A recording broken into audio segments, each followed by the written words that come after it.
Thank you, ladies and gentlemen. I try today to learn something new. Each day I want to learn something new because I'm very, very old and will be dead soon.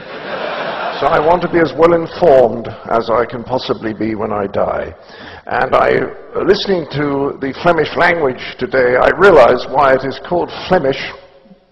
And that is because it is the best language ever invented anywhere in the world for disposing of phlegm.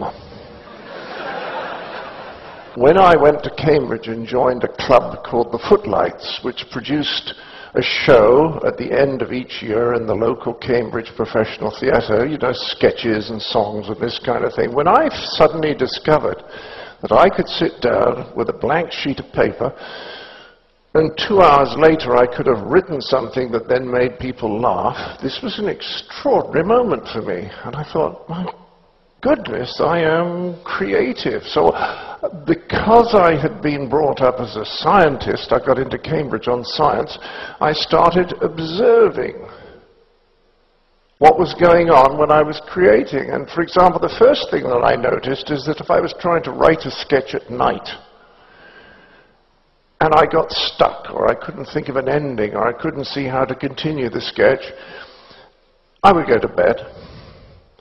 And when I woke up in the morning and made myself a cup of coffee and went back to my desk and looked at the problem, not only was the solution to this problem immediately apparent to me, but I couldn't even remember what the problem had been the previous night. I couldn't understand why I did not see what the solution was. So I began to realize that this business of sleeping on a problem, as we say in the English language, and I think you have a very similar phrase, the idea of working at something, thinking about something, going to bed, and then waking up with the solution, was absolutely extraordinary. And that is actually the key to what I'm talking to you about today. Now, this business of coming to a solution overnight without thinking about it. The next extraordinary experience I had is I wrote a script, and I like this script very, very much. And because I've always been a bit disorganized, I lost it. And I couldn't find it anywhere. And I was pretty disappointed, but I sat down and I forced myself to rewrite it from memory. And it didn't take terribly long, and then I found the original. And fortunately, I was curious enough to compare the two. And what I discovered was the one that I had rewritten from memory was noticeably better than the original that I'd lost. And I realized that the explanation for this was that after I'd finished writing the original, my unconscious part of my mind, my unconscious, must have continued working on it, even though I was not aware that that was what was happening, with the result that when I came to write it out again, it was better. Because why else would it have been better?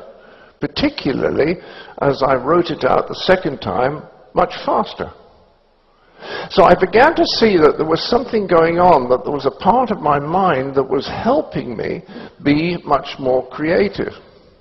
And the next thing that I noticed was that the most dangerous thing when I was trying to write anything was to be interrupted. Because the flow of thought that I had was not immediately picked up after the interruption. It took me a very long time. Now, if I was writing something that was relatively straightforward, like a monologue, it was easier to pick it up.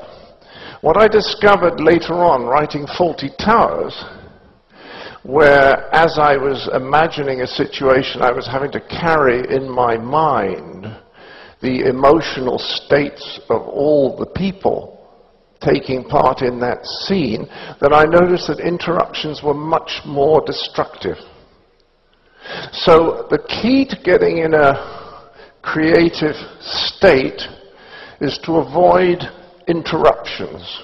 Now, people often say to me, where do you get your ideas from? And I say, I get them from a Mr. Ken Levinshaw, who lives in Swindon. He sends them to me every Monday morning on a postcard. And I say, I once asked Ken where he gets his ideas from, and he gets them from a lady called Mildred Spong, who lives on the Isle of Wight. But he once asked Mildred Spong where she got her ideas from, and she refused to say. So the point is, we don't know. This is terribly important. We don't know where we get our ideas from. What we do know is we do not get them from our laptops. In fact, as I was indicating to you by recounting my earliest experiences, we get our ideas from what I'm going to call for a moment our unconscious, the part of our mind that goes on working, for example, when we're asleep.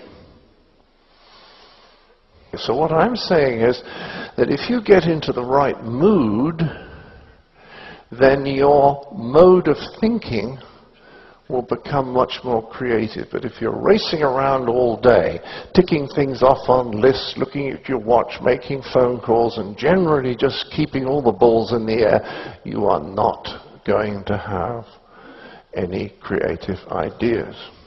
So now I want to run very quickly over how, in this sort of frenzied world that we all live in, how you can create a mood that will enable you to be more creative. And basically, the way I put it is that you need to create a tortoise enclosure so that your little tortoise mind can, it's a little nervous creature, just look around and then think, yes, it's safe to come out. And to do this, you have to create a kind of oasis in your life in the middle of the stressed, oh, I've got to do this, I've forgotten to do that, I have to be there by 11. In the middle of all of that, you have to create an oasis, a tortoise enclosure where your tortoise mind can come out to play. And there's two things you have to do. You have to create boundaries of space, and you have to create boundaries of time. It's as simple as that. So boundaries of space simply means you create boundaries to avoid the interruptions that I was talking about earlier, which is so disastrous to the creative process.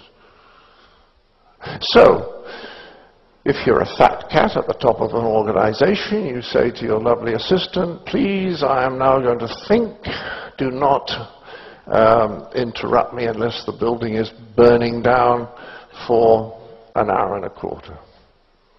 And if you're at the bottom of the hierarchy, maybe you just go out into the park with an umbrella if you're in Belgium, and you just sit there quietly where you are not going to be interrupted, but you create boundaries of space. So what you have to do when you've created boundaries of space where you're not going to be interrupted is you have to give yourself a starting time and a finish time. Because when you do that, you've created an oasis that is separate from ordinary life, and then, and only then, can you play.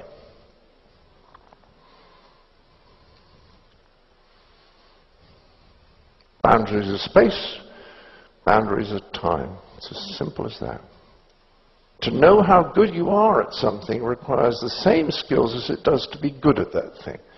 Which means if you're absolutely hopeless at something, you lack exactly the skills that you need to know that you're absolutely hopeless at it. And this is a profound discovery. That most people who have absolutely no idea what they're doing have absolutely no idea that they have no idea what they're doing. It explains a great deal of life. It explains particularly Hollywood.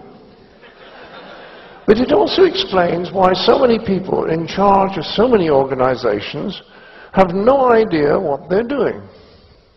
They have a terrible blind spot. And the problem with the teachers may be that the teachers do not realize that they themselves are not very creative, And therefore, they may not value creativity, even if they can recognize it. If the people in charge are very egotistical, then they want to take credit for everything that happens, and they want to feel that they are in control of everything that happens, and that means consciously or unconsciously they will discourage creativity in other people.